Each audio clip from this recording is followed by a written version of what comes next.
Have you ever felt like your own home was slowly becoming someone else's stage, and you were just the guy building the set? My name's Logan Reed. I make furniture custom, hand-carved, one-voken pieces, maple, walnut, cherry. I know them better than I know most people, because wood, unlike people, doesn't lie. It tells you exactly where it's flawed. It doesn't pretend. And in the middle of everything falling apart, that honesty has been the only thing keeping me grounded. The scent of sawdust and linseed oil clung to my flannel shirt as I ran my fingers across the edge of a freshly sanded table. Smooth as glass, a real beauty, but before I could admire it too long, the front door of the house slammed hard. I looked up. Through the dusty pane of my workshop window, I saw my wife half running toward her car, phone pressed to her ear. Again, she was saying, "No, I can't talk now, he's right here." Like I was a threat, like she needed to hide something, or someone. It wasn't always like this. 5 years ago, when our son Jonah was born, she used to bring me lunch in the workshop. We'd sit side by side on the old bench, eating sandwiches, talking about baby names and vacation plans. She'd laugh at my bad jokes and kiss the sawdust off my beard. Now she barely looked me in the eye at dinner. My phone buzzed. A text lit up the screen. From Mara, late class tonight. Don't wait up, her yoga studio closes at 8. It was already past 9. I stared at the message for a while, thumb hovering above the screen but not replying. What could I even say? I knew what this looked like, but I didn't want to believe it. I turned back to my bench, picked up my chisel. Wood won't betray you. It shows you its knots, its warps, its cracks. You work with them, not against. You adapt, you shape it. But people will lie while looking you straight in the eye. Smile while planning your downfall. Then, I heard Jonah's laugh. That pure, unfiltered joy only can muster. It floated out from the house and pulled me back in like a lifeline. I set the chisel down and went inside. Jonah was lying belly down on the living room rug, building something epic out of wooden blocks.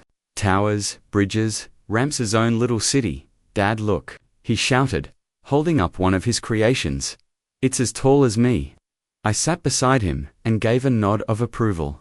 "That's some fine construction work, buddy. Did you use the crossbeam trick I showed you?" He grinned. "Yup, see." He pointed to the interlocking parts. "Super strong, just like we are." I ruffled his hair, trying not to choke up. "Super strong," I echoed. Then he paused, forehead wrinkling, mouth twisted in thought, and he hit me with a question I wasn't ready for. "Dad, why does Mum cry in her car?" The words stopped time. My chest clenched. What do you mean, bud?" "Yesterday," he said softly, "I saw her from my window. She was sitting in her car, talking on the phone, and crying." "Is she sad?" I swallowed the lump in my throat and kept my voice steady. "Sometimes, grown-ups get sad. It doesn't mean anything's wrong with you, okay?" He nodded slowly, then turned back to his blocks. But I could still see the shadow of confusion and worry in his eyes. No kid should have to carry that. A minute later, headlights flashed across the living room. Mora's car. I heard the door close, then footsteps on the porch. I sat in my recliner and opened a woodworking magazine, pretending to read as she walked in. "How was class?" I asked without looking up. "Fine," she replied quickly, dropping her purse by the door. "Long session tonight. We did meditation techniques." I glanced up just long enough to catch her outfit. Black dress, heels, hair still flawless, makeup untouched. Definitely not yoga gear. Must have been some kind of meditation, I said quietly. She didn't answer, and I didn't push. "Now pause for a second. If you've ever seen something slipping away from you, slowly but surely, and felt powerless to stop it, tell me in the comments. Because I know I'm not the only one. So here's the question. When the person you love starts living a life you're no longer part of, do you confront it head nor stay quiet, for the sake of a 5-year-old boy who still believes his parents are super strong? I stayed quiet that night, but something had already broken, and it wasn't just the trust. That's the question that started it all for me. A simple nagging question that burrowed into my chest like a splinter I couldn't dig out. And once it was there, nothing felt right again, not my home, not my marriage, not even the silence between us, especially not the silence. John had just drifted off on the couch with the TV buzzing low in the background. I was halfway up the stairs when she stopped. Carla, my wife. She didn't look back. I'm exhausted. Going to bed, she said flatly, but then she paused, just at the base of the stairs. I remember how she held on to the banister like she needed it to anchor herself. She didn't turn around. We need to talk, soon. My stomach tightened. About what? I set down the magazine I hadn't been reading and looked at her. Really looked. The woman I married used to have this natural sparkle in her hazel eyes, laugh lines that danced when she smiled. This woman standing in front of me, her eyes were cold, guarded, like she was calculating an exit strategy. You know what? She said, but something flickered in her expression right then. Fear, guilt. It passed in a second, like a shadow at sunset, and her face settled back into something unreadable. I don't know what you're talking about, she said quietly. I'm tired. We'll talk tomorrow. Then she climbed the stairs. Slow, measured, like each step was choreographed. And maybe it was. I didn't follow. I just stood there, listening. The water ran in the bathroom. Drawers opened and closed. Toothbrush, closet, all the usual bedtime sounds, yet none of them felt normal. The kind of normal you cling to when something inside you is screaming that everything is off. I walked over to the front window, pressed my palm to the cool glass. Outside, our backyard workshop glowed under the motion light, white, sterile, almost surgical. Past the fence, the oaks of Savannah stood solemn and ancient, Spanish moss swaying like ghosts in the wind. Now, I'm no stranger to danger. Deployments in Afghanistan will make your instincts sharper than most. I knew that feeling crawling up my back. Hyper-awareness. Like you're waiting for a shot that hasn't been fired yet. I hadn't felt that way in years until recently. For the past month, that sense had been growing louder. Carla was hiding something. I didn't know what yet, but I could feel it in my bones. 3 days later, I was scrambling eggs in the kitchen when Carla dropped the bomb. She was dressed too nice for a regular Saturday perfume on, hair already done. We're going to a party this weekend, she said, casually pouring coffee like she hadn't just spun my world sideways. I looked up. Whose party? Rel's. It's her birthday, Rel, I repeated. Never heard you mention a Rel before. I have, she said quickly. You probably just weren't listening. She handed me a mug. Her smile didn't reach her eyes. It felt fake. Like one of those cheap plastic orchids you find at gas stations. It'll be fun, she added. We never go out anymore. She was deflecting. That was her move. I watched her spin her wedding ring around her finger, again and again. Nervous tick. She didn't even realize she was doing it. Where does she live? Out on Whitfield Avenue. Nice place. Come on, Logan. For me, now, here's the thing. Carla doesn't ask for favors. She doesn't plead. She controls, manipulates. Or if she wants to punish me, retreats into total silence. But this was begging. And that meant one thing. She was scared. What time? I asked. 7. I already told her we'd be there. Of course she had.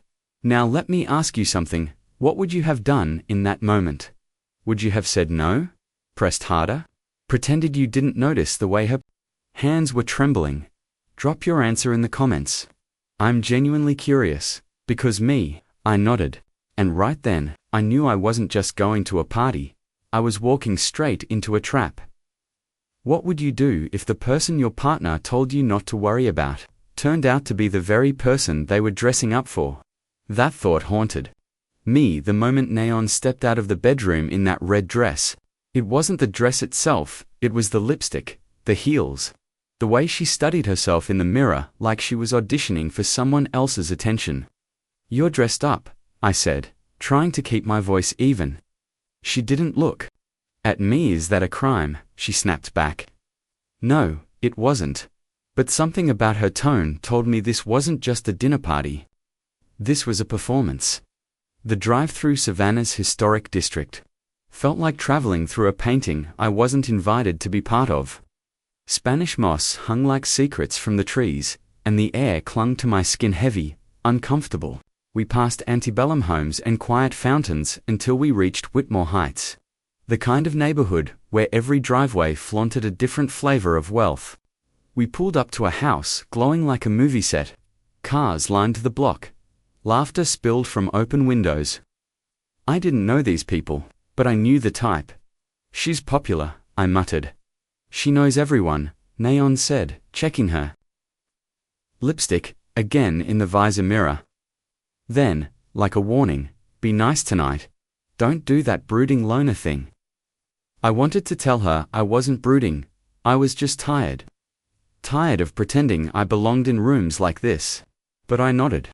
I was too proud to admit how far apart we'd grown. Even while walking side by side to the front door. Rel answered in a blast of perfume and sequins. Her smile had the sheen of someone who hosted more for attention than affection. You look stunning. She air-kissed both cheeks, then turned to me. And you must be Logan. I've heard so much about you. I shook her hand. All good things, I hope. She laughed, a little too loudly. Of course. Come in, come in. Inside, the party pulsed with music and polished people. Waiters in black carried trays of drinks I couldn't pronounce. I followed Neon as she moved through the crowd like she belonged there because she did. I accepted a beer and tried to blend into the wallpaper. And then, I saw him. He stood in the kitchen like he owned the place. One arm braced casually against the counter, a crystal tumbler of whiskey in his other hand. Mid-30s jawline too sharp to be trustworthy, shirt tailored to show off how much he didn't lift a finger. Even from across the room, he radiated the kind of arrogance you can't fake. It has to be fed. Nawan didn't hesitate. She walked straight to him and touched his arm like they shared something private. Aaron, she said, voice warm. This is my husband, Logan. That's when my stomach dropped. He turned to me, smug smile already loaded. Ah, the woodworker, he said, reaching out. She's told me you're a real artist with your hands. I shook his hand. His grip was soft nails trimmed by someone else. I do my best, I said, scanning him head to toe. Aaron's in real estate, Neon chimed in. He's been showing me some investment properties. I looked at her, then back at him. Investment properties. That word hung in the air like smoke. He chuckled. Oh, nothing major. Just a few places she's interested in flipping. Flip, there it was, again that sense that the ground was shifting beneath me. I wasn't just being introduced, I was being replaced. Slowly, politely, and with a smile. Let me ask you something. Have you ever stood in a room full of strangers and realized the person you loved was slipping away right in front of you? Not in a loud, dramatic way, but quietly. Through glances, through casual touches, through things they didn't say. That was the night I realized Nan was already halfway out the door. The worst part, she was dressed like she'd been planning this all along. Drop a comment if you've ever seen something so clear and still couldn't stop it. What would you have done in my shoes? That question wouldn't leave my head. Not now, not after everything I'd just heard. We were at a backyard party in a nice part of Austin, one of those neighborhoods with trimmed hedges, lantern lights, and the soft clink of wine glasses. My wife, Naomi, had been glowing all night, laughing, making little jokes, touching arms that weren't mine, specifically, arms belonging to Aaron Jennings. Tall, charming, full of stories. The kind of guy who says, just kidding after things that don't sound like jokes. Naomi leaned into him when she laughed, touched his shoulder like it was second nature. Her lips were always close to his ear. I tried to act normal, sipping my beer, but the feeling in my gut told me I was no longer the center of her world. Maybe hadn't been for a while. Then came the tap on my shoulder. You're Logan Reeves. Right. I turned to see a man with a thick build, graying beard, and eyes that had seen too much. He looked more like a trucker than a party guest. He didn't even introduce himself like the others had, with bright teeth and empty compliments. I said, uncertain. Name's Everett. I'm Michelle's cousin, he said, glancing around. Then, lowering his voice, we need to talk. Outside, something about the tone.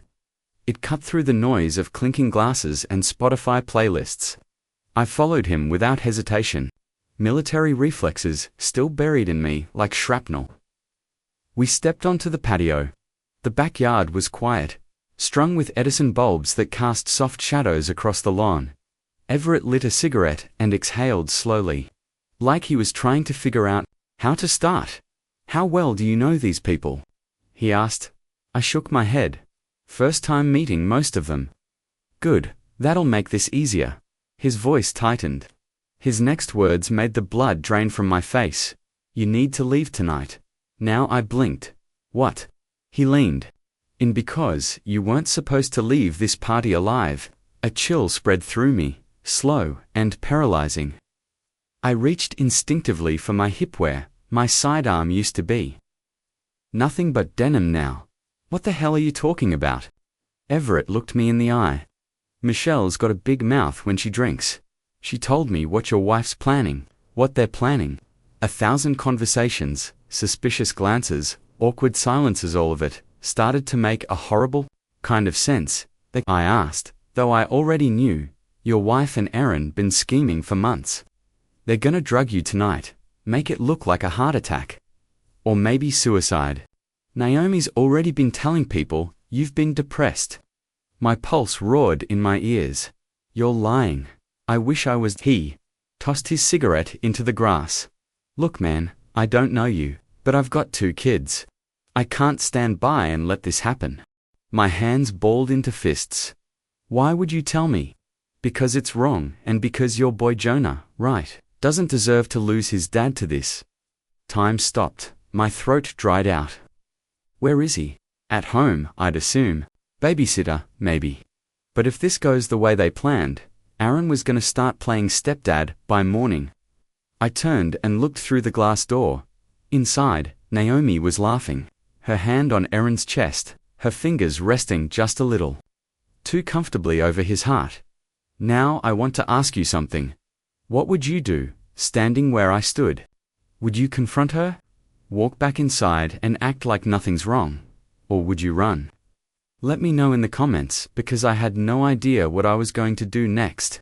But one thing was certain, I was not going to die at my wife's party. How? Do you know who's really on your side? That question kept rattling in my brain like a loose screw in an engine. I'd trusted people before, family, friends, partners, and gotten burned so many times I stopped counting. But tonight was different. Tonight, someone was trying to erase me from the map.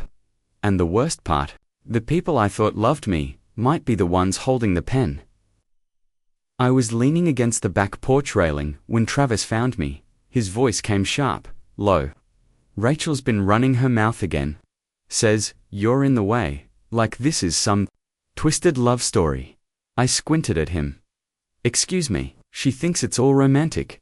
Like some Romeo and Juliet crap. Get rid of the husband, live happily ever after.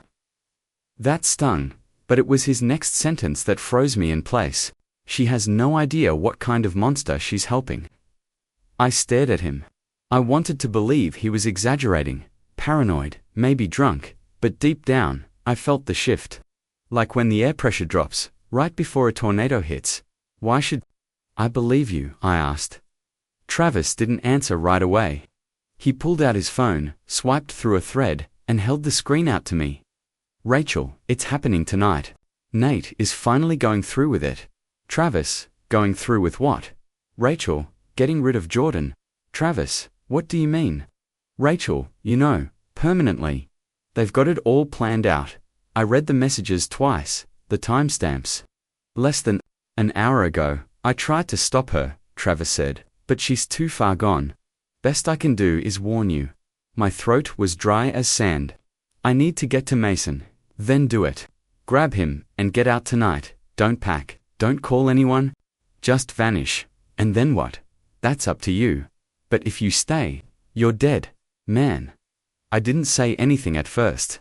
I looked back through the glass door. Rachel was holding Mason's hand now, guiding him toward the entryway like nothing was wrong, like she hadn't just signed off on my funeral. Thanks, I muttered. Travis gave a single nod. Take care of that boy.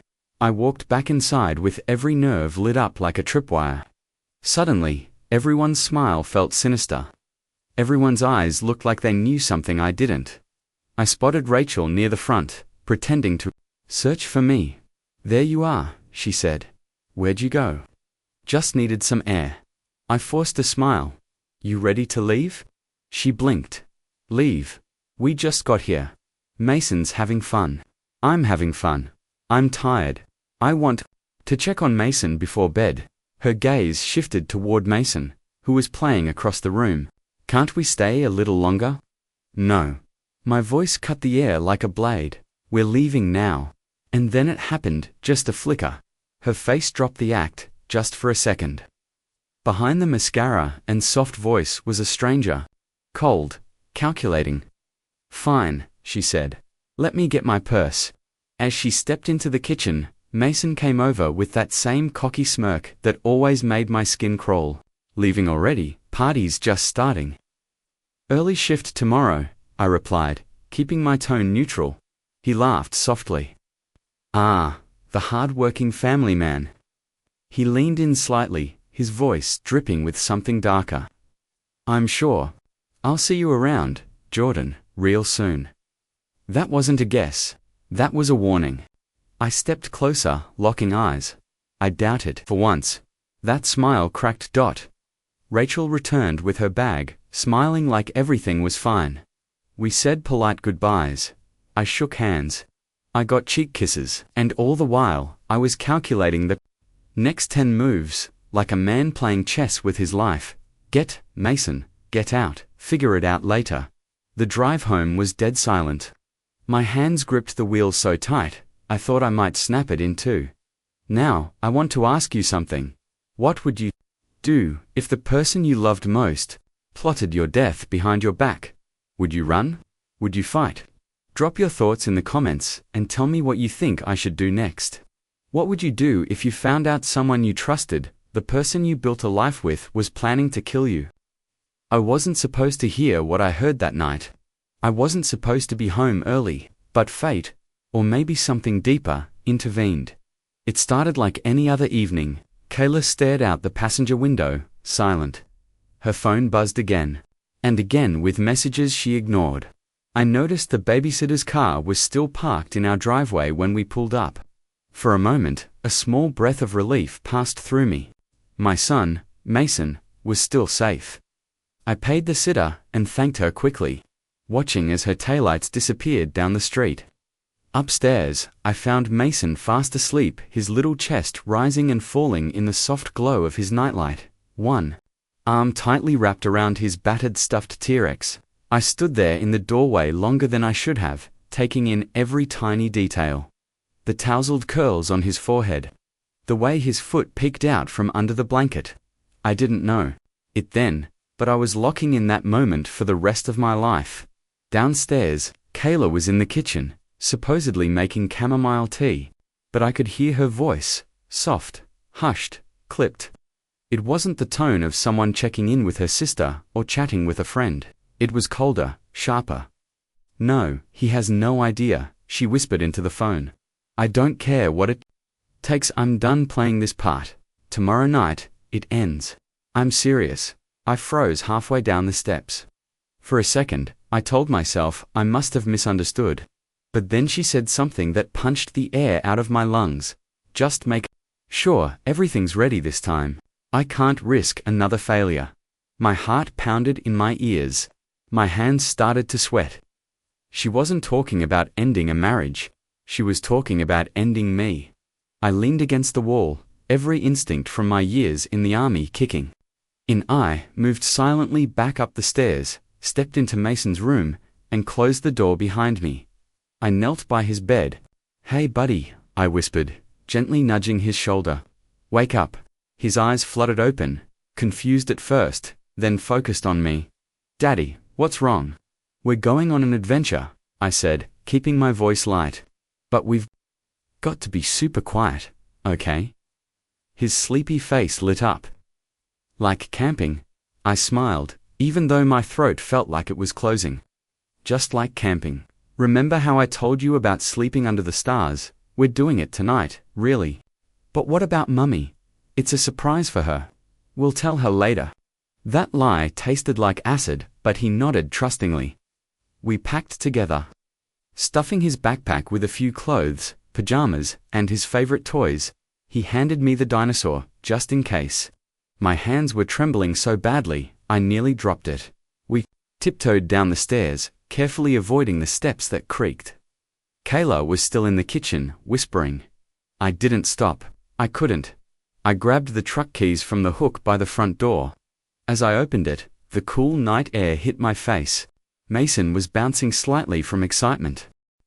This is the best surprise ever, he said, as I buckled him into the car seat. Yeah, buddy, I whispered, trying not to cry. It really is. I shut the door gently and looked back at our house at the warm light glowing from the kitchen, and the shadow of a woman I didn't recognize anymore. Now I need to ask you something, because maybe you've felt this too. What would you do if the person you loved most became the biggest threat to your life? Drop a comment below. Would you run, fight, or try to forgive? I really want to hear what you think. Have you ever looked into someone's eyes and realized just a second too late that the person you trusted most had been lying to you all along? It happened to me on a quiet Thursday night in May. I wasn't planning to run, not that night. I was just packing a few bags into the truck, telling myself it was just a breaker little father-son getaway. The kind we hadn't had in too long, the kind that didn't involve lawyers or screaming behind closed doors. But deep down, I think I knew. This wasn't a trip, this was an escape. I circled around to the driver's side of my old Ford, which was parked headfirst in the driveway. All I had to do was get in, start the engine, and go. That simple. That final. The key had barely touched the ignition when the front door burst open behind me. Jason, what are you doing? Mia's voice cracked the night like glass. The engine came alive with a loud growl, headlights casting a long pale corridor down our quiet suburban street. My pulse jumped, my grip tightened on the wheel. Jason, stop. I looked over and saw her running toward me, bare feet slapping the asphalt. Even in the harsh white of the porch light, she looked stunning like the woman I'd fallen for. Decade ago, but beauty, I'd come to realize, was a clever disguise, and Mia had worn it like a costume. She reached the door and yanked the handle. Don't do this, she whispered, and for a second, her voice sounded like the woman who used to stay up late planning our future. Please, we can fix this. I looked her in the eyes, through the window. Something inside me, with love, not with pity, but with certainty. I know, I said quietly. Her face lost all color. Know what? Everything. Her lips parted in shock, but I didn't wait for a reply. I shifted into drive and pressed the gas. The truck lurched forward. Dad. My son's voice piped up from the back seat, giddy and sleepy. Where are we going? But then his tone changed. Dad, look behind you. I glanced into the rearview mirror, and my blood froze. Mia was still running after us, but she wasn't empty dash-handed. In her right hand, she held a syringe. The needle caught the streetlight just enough to gleam. Dad, what's Mum doing? I slammed my foot on the gas, the tires screeched. The truck bolted ahead. In the mirror, I watched her stop cold in the middle of the road.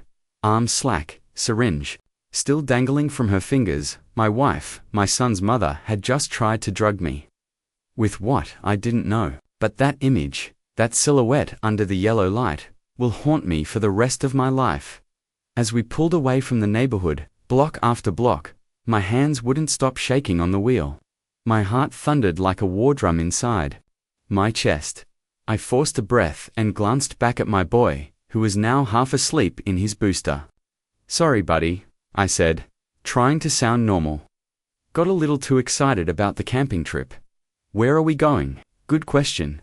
I picked up my phone and scrolled through contacts I hadn't touched in months until I found 1. Zeke Halstead, my old army buddy. He lived way out in the woods, 20 acres of nothing but pine trees, creek water, and silence. No cell towers, no neighbors, just the kind of place ghosts go to disappear. I hit call. 2 rings. Then his gruff voice. Zeke, it's me. I need help. Pause. How bad? The kind that doesn't let you come back. He didn't ask questions. Where are you? I gave him the address. Stay put. I'll be there in 40. Click. I pulled into a 24-hour gas station and parked under the floodlights. John was asleep again, small and soft in the back seat. The kind of sleep only a child can fall into after chaos. I checked the mirrors again. No headlights behind us. And then my phone buzzed. It was her. Where are you? Please come home. We need to talk. Another message. Jason, please. You're scaring me. And then the third punch. If you don't bring John back, I'm calling the police. I stared at the screen. My hands felt too big to hold the phone, too heavy to feel real. I powered it off. Let her call the cops. What would she? Tell them that she tried to sedate her husband in the driveway. You tell me, what kind of mother does that? And more importantly, what kind of man stays? I didn't have answers yet, but I had one goal. Now keep John safe, no matter the cost. If you were Miff, you saw what I saw in that rearview mirror, what would you have done? Drop your answer in the comments. Because sometimes, the scariest part isn't running away, it's what you're running from. What would you do if the person you trusted most tried to take everything from you, even your child? That night is burned into my memory like a scar. The gas station lights flickered overhead, buzzing faintly. My heart was pounding as I waited, hoping Zeke would actually show up. I had nowhere else to turn. 38 minutes after I made the call, his battered F-150 finally rolled in. I swear, I almost collapsed from the relief. Zeke Chambers looked just like he had the last time I saw him in Kandahar. Grizzled beard. Eyes like sharpened glass, posture like he still wore armor under his jacket. When he climbed out and saw me, his jaw tightened. Damn, Matt, you look like hell. I feel worse, I said, managing a weak smile as we shook hands. I wasted no time, told him everything in short bursts. Skara's secret affair, her bizarre behavior, the syringe. The plan to frame me, or worse. I watched his face darken with each word. Your wife, he muttered. Jesus, that's ice cold. I need a place to lie low with Josh, I said. Somewhere nobody can find us while I figure out the next step. Without hesitation, Zeke nodded. My place is off-grid, no cell service, no neighbors. You're good there. If they come looking, let 'em, he said, eyes gleaming. Been bored anyway. Something in the way he said it made me feel like I could breathe again. Not safe exactly, but no longer alone. We rolled out in convoy, his truck in front, mine behind. We left behind the pale orange haze of the Savannah skyline and dove into the black veins of rural Georgia. As we drove, Kara's name lit up my phone again and again. Calls, messages. I didn't read a single one. I couldn't. Not after seeing her sprint toward my truck holding that needle. You think you know someone after 10 years of marriage. But when I saw her face in the rearview mirror, Wisted Wild-Eye didn't know who I was looking at. By the time we turned down a narrow dirt road just after 2 a.m., my hands were cramping from gripping the wheel so tightly. Pine trees swallowed us on both sides.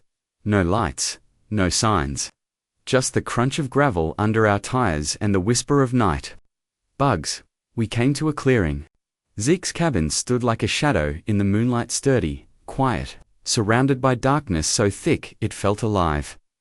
Welcome to paradise, he said, stepping out. I carried Josh into the cabin, trying not to wake him. He stirred once, but stayed asleep. Kids are funny that way. They sense the fear, but push it down with dreams. Zeke poured 2 glasses of bourbon. We sat at the table while the night pressed in on the windows. So, he said, sliding the drink to me. What's the move? Stared into the glass. The bourbon glowed amber under the lantern light. I don't know yet, I said. All I know is Josh has to be safe. Well, that part's covered, Zeke said, leaning back. But you can't just hole up here forever, I know, and you can't let her get away with this. He was looking at me now, hard, cold, the way we used to stare down targets behind scopes. Like he was daring me to face something I didn't want to name. What are you saying? I asked. I'm saying sometimes the system fails, he said. And when it does, you've got to do what the system won't. His words hung there, heavy, true. I thought about Kara, her eyes as she ran after my truck, syringe flashing in. Her hand, about Aaron, her lover, smirking at me in court, like he already owned my house. My son, my life. I looked over at Josh, asleep on the couch, peaceful, innocent, oblivious to the storm that almost swallowed him. Yeah, I said quietly, sometimes you do. And that was the moment something inside me shifted. What would you do if the one person who's supposed to love your child becomes the threat you never saw coming? I still remember that morning like it was tattooed on my soul. The air was cold, sharp enough to bite skin, and the first beams of dawn filtered through the pine trees outside the cabin windows. My body woke before the sun, did habit, muscle memory from too many years in uniform, but my mind, it lagged behind. Just for a second, I forgot where I was. Then it hit me all at once, the party. The confrontation, Ben's warning, and worst of all, Sierra and that syringe. My pulse jumped as I turned toward the couch. My son Danny was there, still asleep, his face soft in the grey light. His small chest rose and fell like waves, proof that we made it through the night. I exhaled for the first time in what felt like hours. Coffee's hot, a voice said behind me. I turned.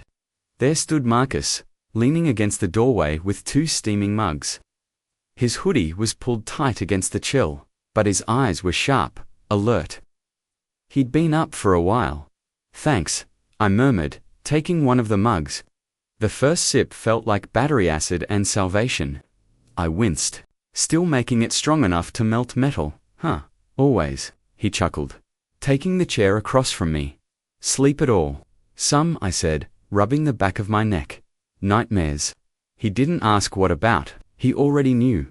The silence between us stretched, filled only by the soft ticking of the wall clock and the wind brushing the treetops. The cabin was small, a place Marcus had built with his own hands after he got out. Photos lined the walls, Afghanistan, Somalia, Colombia. Always the same stoic face, always standing just behind the chaos. You ready to talk about next steps? He finally asked. My eyes drifted to Danny again. His hair was messy, mouth half open in sleep. A kid too young to carry any of this. Not yet, I said. Marcus gave a slow nod. Fair, but brother, you know this ain't over. They already came. For you once, they will come again, I know. I set the mug down and stood, walking to the window.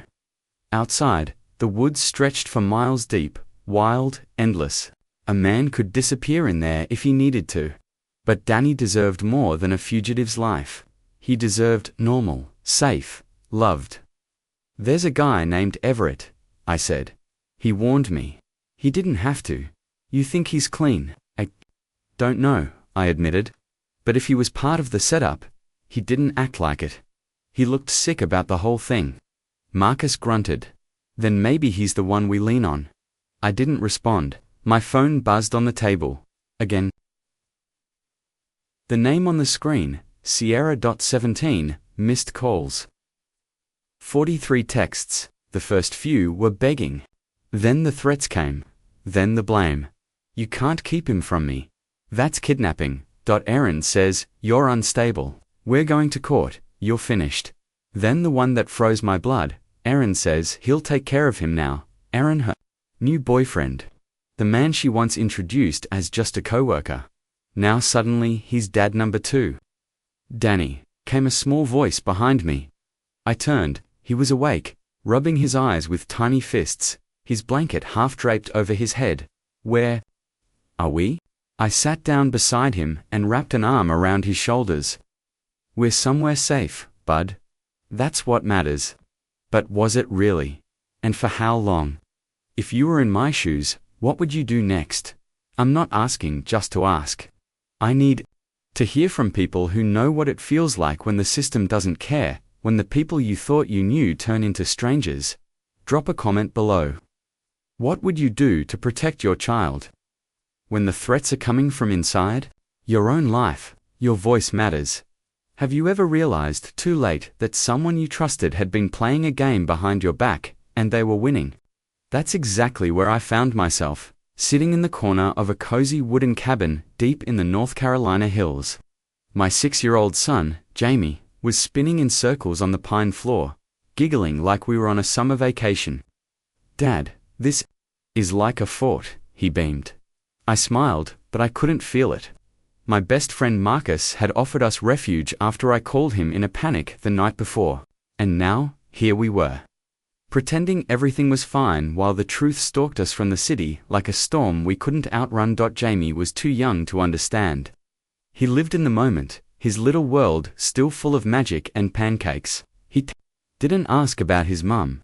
He didn't ask why we left in such a hurry. And honestly, I didn't know how to answer, even if he had. Marcus flipped bacon in the pan while I helped Jamie scrub syrup off his cheeks in the tiny bathroom. We sat down together, and for a moment, it felt normal, just a dad and his kid, and a loyal friend who didn't ask too many questions. But I knew that peace was borrowed time. After breakfast, Marcus took Jamie outside to show him the creek and the treehouse out back.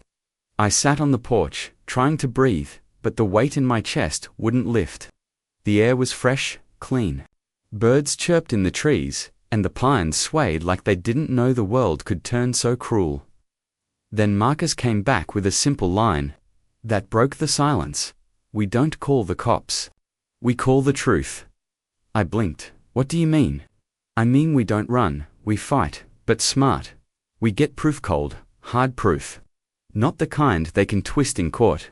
We're gonna make sure Emma and her little boyfriend can't weasel out of this. Emma, my wife, or whatever she was now." Marcus was right, she was calculating. She'd probably already laid down a false trail. "But smart people screw up when they're scared," Marcus added, eyes narrowing. "And right now, she's terrified." That's when my phone rang again. Blocked number. I picked up. "Hello, Mr. Carter. This is Detective Ben Mallory from the Savannah Police Department. Your wife just filed a missing persons report. She's worried." There it was, the trap. "She says you've been unstable lately, that you've made some concerning statements." "Detective, my son and I are fine. This is just a misunderstanding. She's worried you might harm yourself or your child. She mentioned something about feeling trapped, hopeless." I could barely speak. Emma was painting me as a danger to Jamie, to myself. It was textbook abuser playbook. Make the victim look unhinged while you play the concerned spouse. "Detective," I said slowly, "my wife is lying." There was silence. Then the detective said, "Why don't you come in so we can talk face to face?" "I don't think that's a good idea right now." Pause. "Mr. Carter, are you threatening to hurt yourself or your son?" "What? No." But the damage was done. The seed had been planted. I hung up, heart racing, and turned off the phone. Marcus raised an eyebrow when he saw my face. "Let me guess, she's pulling the mental health card." I nodded, told them I'm suicidal. "She's flipping the script." He let out a low whistle. Classic manipulation. So, we fight dirty. That afternoon, while Jamie napped under a blanket with his stuffed dinosaur, Marcus and I headed back down the mountain. Not into Savannah itself, just close enough to watch. He called it reconnaissance. "Know your enemy before you move in," he said, as we parked on a hill overlooking my old neighborhood. I pulled out the binoculars and zeroed in on the house I used to call home. Her car was in the driveway. So was a silver BMW I didn't recognize. "That's his car," I muttered. Marcus nodded. "Aaron, right. Let's get a closer look." We took the long way around, staying 2 streets back. From the back road, we could see through the trees into my own yard. There he was, using my grill, cooking like he owned the place. Laughing, Son of a, easy, Marcus warned. We're just watching. For now. We parked at the corner and sat in silence. 1 hour, then 2. I was about to ask if we should move when a black and white squad car rolled into the driveway. Detective Mallory. They're building the case, Marcus said quietly. Not against her. Against you. The rules had changed. This wasn't just about custody anymore. It was war. And I knew something for sure. If I didn't outsmart Emma now, I'd lose my son for good. Have you ever watched your life unravel while everyone else believed they were witnessing a love story? That's how it felt, standing behind the blinds of that dusty front window, watching a detective talk to my wife on the porch. Well, soon-to-be ex-wife, though she didn't know I knew yet. From where I stood, she looked the part of a heartbroken woman perfectly, eyes wide with panic, hands fluttering with rehearsed gestures. And then, right on cue, Aaron slid up next to her and placed his arm around her shoulder, comforting her like some kind of devoted friend. It made my stomach turn. Look at him, I muttered, pretending to be the grieving widower. Before I'm even dead. You ever get that feeling when something inside you clicks and you realize people you trusted have already started writing your ending? I had that moment right then. But I wasn't ready to die, and I sure as hell wasn't ready to let them win. After the police packed up and left, buying her crocodile tears like they were on clearance, I headed back to the old cabin with my friend Marcus. My son Jake was awake when we got back, sitting on the floor, playing with a couple of beat-up toy soldiers Marcus had found in the closet. Dad, when are we going home? Jake asked, looking up at me with those wide blue eyes. How do you explain to a 5-year-old that home isn't safe anymore? That the people smiling in his birthday pictures were capable of murder? We're gonna stay here for a little while, buddy. That cool with you? Jake grinned. Can we build a fort in the woods? Absolutely, I said. We'll make it the biggest one ever. That night, after I tucked Jake in and listened to his breathing slow, I stepped out on the porch and made a call that I'd been dreading. Everett, I said when he picked up. I need to ask you something. Go ahead. How much do you really know about their plan? There was silence on the line. Then he sighed. More than I want to. Rochelle's been running her mouth, treats it like gossip. I know too much. I need all of it. He hesitated again. Meet me tomorrow. There's a diner off Highway 17, about 20 miles out, Mel's Place. I'll find it. Noon. Come alone. Ever been to a diner that feels like it gave up on life back in the 80s? Mel's Place was like that. Cracked red vinyl booths, a jukebox collecting dust, and coffee that smelled like gasoline. Everett was already there. Hunched in a corner booth, nursing a chipped mug like it held all the world's regrets. You look like hell, he said, as I slid into the seat. Feel worse. Talk. He looked around, then leaned in, lowering his voice. They've been planning this 6 months.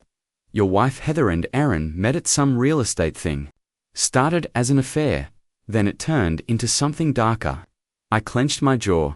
Darker how? Your life insurance. $250,000, right? I nodded slowly. She took out a second policy 2 months ago. Doubled the payout. What? I felt the heat rise in my chest. I never signed anything. She forged it. Aaron's got a guy inside the insurance company. They pushed it through without the medical exam. You ever feel your heartbeat move to your fists? Mine did. My knuckles were white. There's more, Everett said, glancing toward the waitress. They've been building a narrative saying, you've been drinking too much, depressed, angry. That you've been making threats. That's insane. She even planted stuff in your house. What kind of stuff? A fake journal? Written in your handwriting, talking about how hopeless you feel. Like, suicide notes. I've never kept a journal in my life. They don't care, but the cops, they'll believe it. I stared out the window at the parking lot. My reflection in the glass looked nothing like me. Just a man unraveling in real time. A $250,000 lie that's all my marriage ever was. What else? I asked. Because, of course, there was more. Everett dropped his voice, even lower. Aaron's gotta wait. Before I tell you what comes next, let me ask you, what would you do in my shoes? You've got a 5-year-old kid, a fake journal that paints you as suicidal, and a woman you once loved quietly working to erase you. Drop a comment below. What's your first move? Do you run? Go to the cops, knowing they've already been fed a story? Or do you dig in ... and fight back? Because I'll tell you, I made my choice, and everything changed after that. I never imagined I'd be sitting alone in a truck by the river, waiting to meet a man I once hated because he had information that could save my son's life. But that's exactly where I found myself, one cold Thursday night. Headlights off, heart pounding, watching the water in complete silence. Just days earlier, my entire world cracked open. It started with a conversation I didn't ask for and never wanted. You know he was fired from Charleston, right? Caleb said, sipping his coffee like he wasn't dropping a bomb. I stared at him. Fired? Why? 2 interns. Sexual harassment. Quiet settlement. My ex-wife worked in HR there. She saw it unfold. I wanted to scream. Instead, I asked, do you have proof? Caleb leaned back, eyes narrowing. Aaron's a predator, Mike. Your wife's just his latest target. And whether she knows it or not, or worse, whether she does know and doesn't care, that little boy of yours, he's not safe. My stomach dropped. What are you talking about? Think about it. Aaron gets your wife, your money, your son, his perfect little family. But what happens when your kid starts asking about you, his real dad? That silence. Afterward, it choked me. I whispered, I need proof, real proof, not just words. Caleb nodded. Then we get proof. Michelle Aron's current girl, she overshares, phone's always out. If there's something to find, I'll find it. That night, I didn't sleep. I kept picturing my son, Jonah. His gap-toothed smile. The way he said goodnight, Daddy, over video chat. Would he forget me? Was I just a fading presence, slowly being replaced? 2 days passed. Then my phone lit up. Caleb, I got something. Meet me tonight. This time, we didn't risk a coffee shop. We picked a boat launch just outside Savannah. It was dark. The kind of dark that makes your breath louder than your thoughts. I waited in my truck until I saw the flash of headlights. Caleb parked beside me and climbed in. Feel like I'm in a spy movie, he said. Cut to the chase. What did you find? He handed me a folder. My hands didn't shake at first, but that didn't last. Messages, he said. Between your wife and Aaron. Michelle took screenshots. Thinks the whole thing's romantic.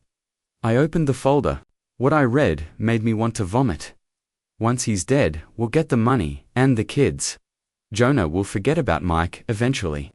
The insurance guy says it takes 30 days to process. Let's just do it tonight. No. We need to make the depression angle believable. Cops need to buy the suicide. They were planning to kill me. I looked at Caleb. They're going to make it look like I took my own life. He didn't say a word. He didn't have to. I stared down at the photos again, my wife's name attached to every text. She even called Jonah, our boy, when messaging Aaron. Our boy, my boy. Have you ever felt your whole identity crumble in 1 second? Because that's what happened to me in that truck. I wasn't a husband anymore. I wasn't even a man with a broken marriage. I was a target. A walking dead man saved only by luck, or maybe by one man's lingering guilt. What are you going to do with this? Caleb finally asked. I closed the folder, my jaw tight. Whatever I have to protect my son. At this point in the story, I have a question for you. What would you do if you found out your life was being planned like a crime novel, with your child's future used as the prize? Would you run? Call the cops? Go public? Drop your answer in the comments. I want to hear what people really think. Because I made a different choice, and that part of the story. That's where everything changes. What would you do if the people you trusted most weren't just lying but building your funeral, step by step. I found out my wife wasn't just cheating on me. She was plotting to erase me, not metaphorically. Literally, it started when my best friend Marcus slid a thick folder across the table at his garage workshop. We were supposed to be grabbing coffee, catching up like old times, but his face was tight, his hands clenched. "They're planning a vacation," he began. I almost laughed. I hadn't taken a real vacation in years. "Who?" I asked, pretending I didn't already know what he meant. "There's more," Marcus said. "Bank records. Your wife's been moving money, setting up accounts only Aaron can access." My stomach dropped. "How much?" "60 grand so far." She cleaned out the joint savings. I couldn't breathe for a second. That was everything we had. Every dime we saved for our kids' future. "She's been planning this for months." Marcus added. Then he pulled out another sheet. His face was pale. "Look at this." It was a custody agreement, pre-filled. My wife had written out paperwork naming Aaron, her so-called friend, as our son's legal guardian, in case of my death. I stared at it like it would vanish. "How is this even legal?" "It's not," Marcus said quietly. "But after your suicide, in the chaos, it could pass long enough for her to disappear.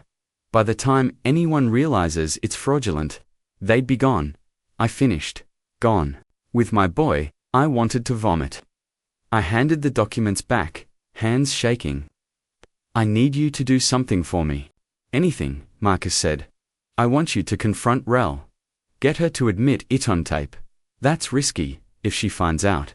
"She needs to tell him," I said. "That's the point." Marcus leaned back. "What are you planning?" "Something that'll make them show their true colors." That night, while our son Jason was at his friend's cabin, I drove back to the house I once called home. It felt more like a crime scene now. The driveway was empty, no lights on. I used my key and entered through the back door. Everything was silent, cold, like the house was grieving. Aaron's clothes were neatly hung in my closet. His toothbrush was next to hers in the bathroom. He'd moved in completely. No shame. Room by room, I searched. In Rel's jewelry box, tucked behind a fake panel, I found it, a flash drive. When I plugged it into my laptop, I couldn't believe what I saw: dozens of files, insurance applications, forged documents, cash transfers, even photographs of syringes. They had documented everything. Like it was a twisted little project, I copied the entire drive, then returned it to its hiding place. Let them think their secrets were still buried. But it wasn't over. In the kitchen sink, I found a half-burned journal, my handwriting, only it wasn't mine, pages filled with fake entries detailing my so-called suicidal thoughts, plans to end it all. But I had never written a word of it. I snapped photos of every page. That fake journal might be the nail in their coffin. Just as I was about to leave, my phone buzzed. "Unknown number, I know you're in the house. Come outside, we need to talk." I froze. Aaron was here. My hand slid to the knife I always kept on my belt. I moved to the front window, lights off, and peeked through the curtain. His BMW was parked across the street, engine running. He was in the driver's seat, staring at the house. My phone buzzed again. "Don't make me come in there," and that's when I smiled. They thought I was broken, thought I'd lay down and die like they planned, but I was wide awake. Watching. Waiting. Tell me, what would you do if someone tried to steal your life and your child? Would you run, or would you fight? Drop your thoughts below. I want to hear what you would have done in my shoes. This isn't over. Not by a long shot. Have you ever looked someone in the eyes, someone who smiled, shook your hand, acted like a friend, and known deep down that they'd been planning to destroy you? That's where I was. And honestly, I was done playing nice. The day Aaron sped off in that shiny Lexus of his, I didn't chase him. I just watched from my porch as the dust kicked up behind his tires. Let him run. Fear was fuel. I'd learned that in Kandahar. You see, I'd been through worse than this. Deadlier men. Dirtier lies. And I wasn't about to flinch, because some sleazy real estate guy got nervous. Next morning, Eva called the moment I answered. he said for words that flipped my entire reality. Got the recording, man. I gripped the phone tighter. She confessed. Everything, he said. The plan to kill you. The life insurance payout. All of it. And your wife, she's not just in it. She's the one who orchestrated the whole damn thing. My stomach clenched. How'd she react when she realized you recorded her? She cried, Eva said. Begged me not to share it. Swore it was just talk. But it's out now. Send it to me. Already did, just Logan, be careful. After we hung up, I stood there staring at the wall, silent. Michelle, my wife, my partner of 12 years, wasn't crying for me. She was crying for herself, for getting caught. That was the part that broke something in me. She called him now in the moment I drove off the other night. Probably trying to cover her tracks. Maybe they were scrambling now, trying to salvage whatever twisted plan they'd built together. Let them sweat. But something shifted in me that morning. I wasn't the target anymore. I was the one holding the rifle. I spent the next few hours holed up at Zeke's cabin. He's an old friend. A good man who owed me a few favors. His place was tucked deep in the woods, no eyes, no ears, just silence and a steady fire crackling beside us. I laid everything out. Photos of Michelle's fake journal entries, scans of the forged insurance papers, financial records that traced the stolen funds, text logs that laid out their plan to kill me, and that damning recording from Rel. Together, it was a noose. But rope only tightens if someone's willing to pull. Zeke leaned over my shoulder, eyeing the screen. You thinking of going to the police? Eventually, I said, but I need to understand who we're really dealing with first. Aaron, he asked. Yeah, Eva said he left Charleston with a trail of trouble. I want to know what kind of trouble. Zeke nodded. You want a road trip? I shook my head. Too risky. I'm not dragging John into this. John's my son. He's 6. Bright eyes. Still believes his mom's a hero. And I pray to God he never has to learn the truth from anyone but me. So I pulled out my phone, scrolled through my contacts until I found the one I needed. Marla Kincaid. A classy woman with more connections than a politician. I'd done some restoration work for her downtown law office a year back. She trusted me. Marla, it's Logan. Logan, Logan. She answered with that velvet voice. How are you? And that beautiful family of yours? I froze. That question felt like glass in my throat, actually. That's why I'm calling. I need a favor. Of course. What do you need? I need dirt on someone. Name's Aaron Lauren. Worked in Charleston real estate. Ring a bell. There was a pause. Sounds familiar. Why? He's been getting close to my wife. I just want to know what kind of man I'm up against. Marla didn't pry. She didn't have to. She knew the tone in my voice. Give me a few hours, she said. I'll make some calls. I tried to distract myself after that chopped wood, cleaned out the shed, but time crawled like molasses. 3 hours later, my phone rang. Logan, she said, voice tight. You need to stay away from this man. What did you find? He was fired from Coastal Properties 2 years ago. 2 different women filed harassment complaints. The company settled quietly, but the stories, they're not rumors. I swallowed. How bad? Stalking, threats, unwanted advances. One woman said he showed up at her place, stood outside in the dark, claiming he needed to talk. She had to get a restraining order. My hand clenched the phone so tight, my knuckles turned white. That same man had been in my home, around my son, smiling at my wife, like he knew a secret, and maybe he did. Let me ask you something. If your spouse plotted to kill you, would you still fight to protect your child from that truth?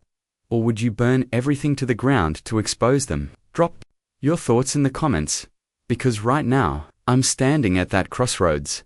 And I know this much. I won't let my son grow up in a house built on lies. Not again. Not ever.